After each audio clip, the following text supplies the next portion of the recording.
Fire trucks keep getting bigger and bigger. All of our apparatus keeps getting longer and longer. We keep trying to find more ways to put more equipment on the apparatus. This creates a little bit of a problem. Access to a lot of areas, especially older communities, were based on smaller vehicles, smaller entranceways.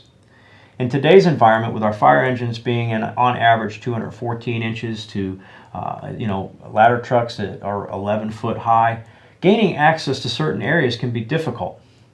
So I want you to focus this week's conversation on access to emergencies, access to apartment complex, even access to rural areas.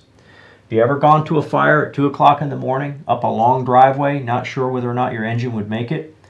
Have you ever pulled up to an apartment complex that's fully involved and not been able to fit through the front gate? All of these are considerations that inspectors have to make when they issue certificates of occupancy. But also during their regular inspections, they need to make sure that the egress hasn't changed, the ingress hasn't changed to those complexes. The way we get in is very important.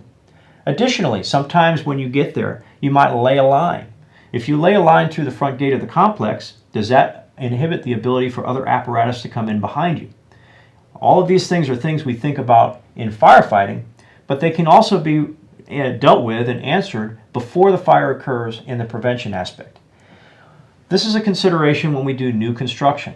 New construction should always consider ingress and egress areas into and out of the complex. So in this week's conversation, I'd like you to think about the area that you cover.